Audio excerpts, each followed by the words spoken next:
We're going to find the cube roots of a complex number. We're going to write all of the answers in the form a plus bi and then plot them in rectangular coordinates.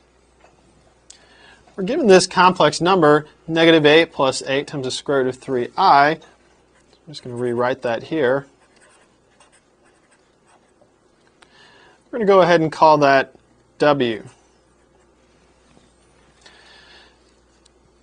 Next, we need to find the magnitude of w. Remember that the magnitude of the complex number is also equal to r.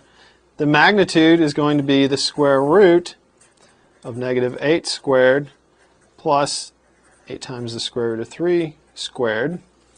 And then it gives us that the magnitude is equal to 16.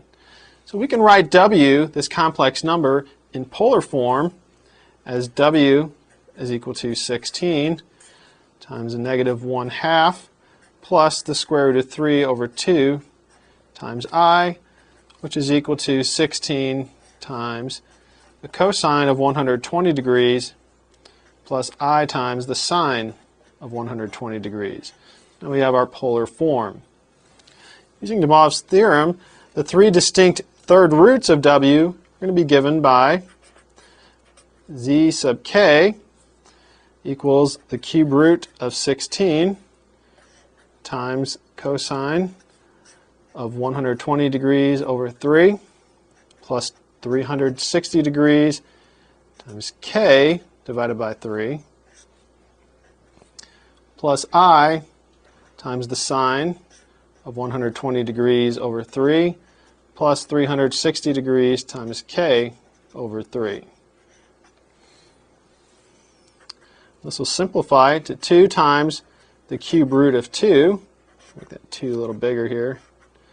2 times the cube root of 2 times the cosine of 40 degrees plus 120 degrees times k plus I times the sine of 40 degrees plus 120 degrees times k.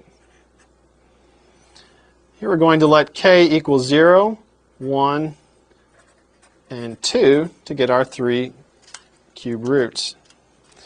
If we do that,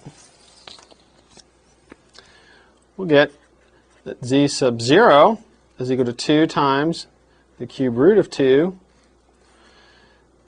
times the cosine of 40 degrees plus I times the sine of 40 degrees. Z sub 1 is equal to 2 times the cube root of 2 times the cosine of 160 degrees plus I times the sine of 160 degrees.